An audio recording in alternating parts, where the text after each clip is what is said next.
સુરતના પર્વત પાટિયાથી ઘોડાદરાને જોડતા મુખ્ય માર્ગ પર પાણી ફરી વળ્યા છે। દ્રશ્ય જોઈ શકાય છે કે આ રોડ ઉપર 5 ફૂટ જેટલા પાણી ભરાઈ ગયા છે અને રોડની સાઈડ ઉપર આવેલી જે હિન્દી સરસ્વતી વિદ્યાલય છે પાણીમાં ગરકાવ થઈ ચૂક્યું છે, કારણ કે આ જે રોડ છે એની બાજુમાં આવેલી છે ખાડી અને ખાડી ઓવરફ્લો થતાની સાથે આ દ્રશ્ય જોવા મળી રહ્યા છે। તમે જોઈ શકાય છે કે એક સાયકલ વાળો જઈ રહ્યો છે તે 5 ફૂટ જેટલા પાણીમાંથી પસાર થઈ રહ્યો છે। આખો રોડ વાહન વ્યવહાર માટે બંધ કરી દેવામાં આવ્યો છે। સતત સુરતમાં વરસાદ વરસી રહ્યો છે ત્યારે બીજી બાજુ કહી શકાય કે જે પ્રકારે પાણીનું લેવલ વધી રહ્યું છે જેને લઈને જનજીવન પર મોટી અસર જોવા મળી રહી છે। 15 દિવસમાં આ બીજી વખત આ વિસ્તારમાં પાણી ભરાયા છે ત્યારે દ્રશ્ય સીધા જોઈ શકાય છે કયા પ્રકારની સ્થિતિ છે।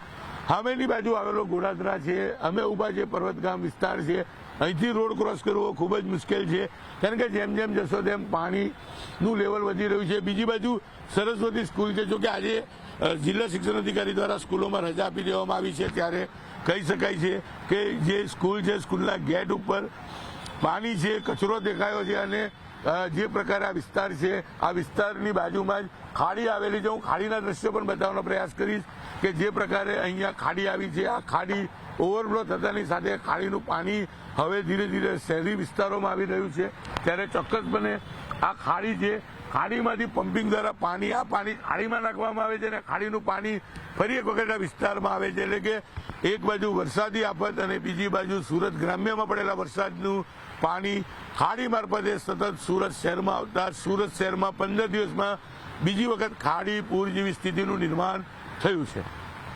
કીર્તેશ પટેલ, ન્યૂઝ 18 ગુજરાતી, સુરત। સુરતના પર્વત પાટિયાથી ઘોડાદરાને જોડતા મુખ્ય માર્ગ પર પાણી ફરી વળ્યા છે। દ્રશ્ય જોઈ શકાય છે કે આ રોડ ઉપર 5 ફૂટ જેટલા પાણી ભરાઈ ગયા છે અને રોડની સાઈડ ઉપર આવેલી જે હિન્દી સરસ્વતી વિદ્યાલય છે પાણીમાં ગરકાવ થઈ ચૂક્યું છે, કારણ કે આ જે રોડ છે એની બાજુમાં આવેલી છે ખાડી અને ખાડી ઓવરફ્લો થતાની સાથે આ દ્રશ્ય જોવા મળી રહ્યા છે। તમે જોઈ શકાય છે કે એક સાયકલ વાળો જઈ રહ્યો છે તે 5 ફૂટ જેટલા પાણીમાંથી પસાર થઈ રહ્યો છે। આખો રોડ વાહન વ્યવહાર માટે બંધ કરી દેવામાં આવ્યો છે। સતત સુરતમાં વરસાદ વરસી રહ્યો છે ત્યારે બીજી બાજુ કહી શકાય કે જે પ્રકારે પાણીનું લેવલ વધી રહ્યું છે જેને લઈને જનજીવન પર મોટી અસર જોવા મળી રહી છે। 15 દિવસમાં આ બીજી વખત આ વિસ્તારમાં પાણી ભરાયા છે ત્યારે દ્રશ્ય સીધા જોઈ શકાય છે કયા પ્રકારની સ્થિતિ છે।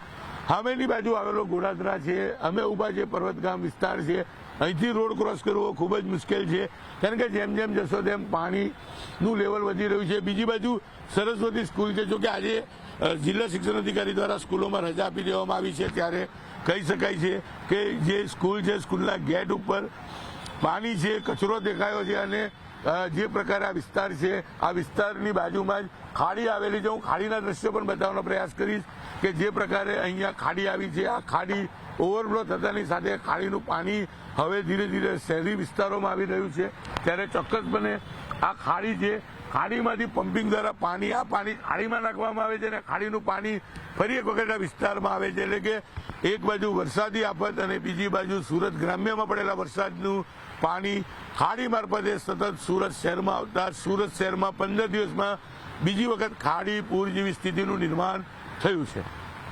કીર્તેશ પટેલ, ન્યૂઝ 18 ગુજરાતી, સુરત।